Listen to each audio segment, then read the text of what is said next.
Welcome to Facebook Live number 14. Thanks for joining me live, and if you're watching the replay, please type replay in the comments so that I know that you are watching. Also, let me know where you're joining from and your specialty, and if there's any questions you have about sleep. So I've been going on Facebook Live pretty much daily, most days, talking about just different short sleep tips for your clinical practice. I'm Dr. Nishi Bhopal. I'm a physician specializing in integrative psychiatry, and I'm board certified in sleep medicine. I have an online course called the Clinical Sleep Kit, teaching physicians all about clinical sleep medicine, and I also have a YouTube channel teaching physicians and therapists about just like basic sleep tips that you can use with your patients in your practice, because most physicians only get about 2 hours of sleep education during medical school, but all of our patients sleep. So today we are going to talk about what to do about nighttime awakenings, especially for people who are waking up every hour or every 2 hours. This was inspired by a question that I saw in a Facebook group today, where the person was actually asking about themselves, and they were struggling with waking up every 1.5 to 2 hours, and then sometimes they were awake for 2 hours at a time. And there was lots of comments in that Facebook group about what they should do. So people recommended CBTI, which is cognitive behavioral therapy for insomnia. Some people recommended journaling, lots of recommendations for sleep hygiene, for lavender teas.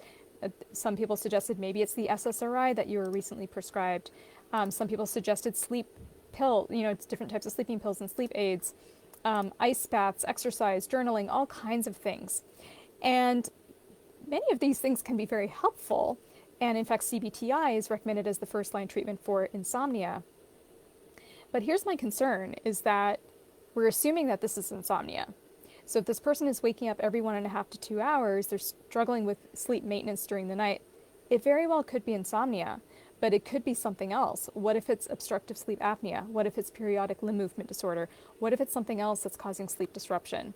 So my concern with sleep is often that we as clinicians sometimes jump to solutions, all these interventions, before really understanding what we're dealing with. So this is a message that I like to hammer home.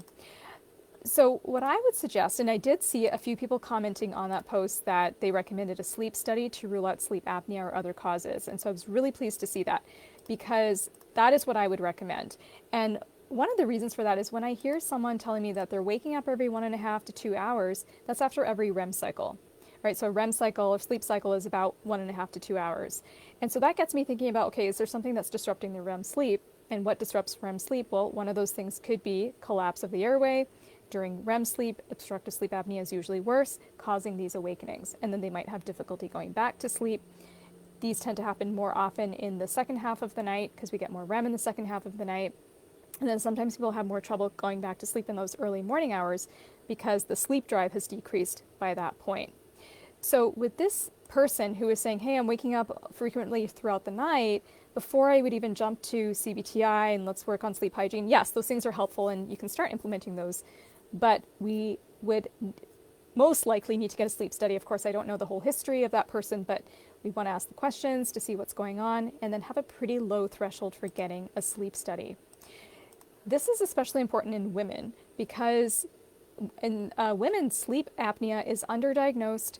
Women often aren't referred for sleep studies. They're often diagnosed with insomnia, with depression, with fibromyalgia. They might have very subtle signs and symptoms of sleep apnea that are diagnosed as other things, and they may not be offered a sleep study because they don't have the classic symptoms of the 17-inch neck, the loud snoring, gasping arousals throughout the night, and so on. And I believe this person who posted this question was a woman. I may be making an assumption there, I'm not sure, but so that's especially important. And then I also want to emphasize there's this condition called COMISA, which is comorbid obstructive sleep apnea and insomnia. So you can have both, right? So it's not a one or the other type of situation. You certainly can have both, and you certainly can start implementing those sleep hygiene, CBTI practices, and so on. But we really want to be thinking about the underlying causes, particularly sleep disordered breathing. With a patient like this, I may also recommend a little bit of sleep compression or sleep restriction. We have to be cautious with that if there is untreated sleep apnea. But for nighttime awakenings, one of the most effective treatments is sleep restriction, which is a component of CBTI, but it's actually shown to be effective as a standalone treatment in itself, even if you don't do a full CBTI protocol. The term sleep restriction is a little bit unfortunate because when people hear that, they think, oh my gosh, I'm not getting enough sleep. Why do I want to restrict my sleep even more? But it's actually not restricting sleep. We're actually restricting the amount of time that's being spent in bed. So another way to think about it is sleep consolidation or sleep efficiency training. And this is one of the best ways to help reduce those nighttime awakenings. So just a little quick video on my thoughts about this question that was posted in the Facebook group. Let me know your thoughts. Did you see that question? Let me know what you think about it. What might you recommend? But the take-home message here is nighttime awakenings, insomnia. We don't want to assume that it's insomnia. We want to make sure that we're ruling out other causes, particularly things like obstructive sleep apnea.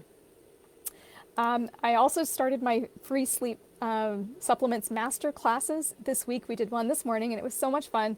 We had lots of people come from different backgrounds, different specialties, lots of engagement. People were asking questions and participating. So I'm doing another 2 sessions, same class. It's the 5 sleep supplements to know about in your clinical practice.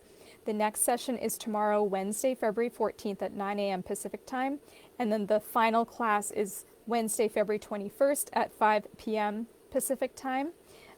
So you can go ahead and sign up. I'll put the link in the comments below.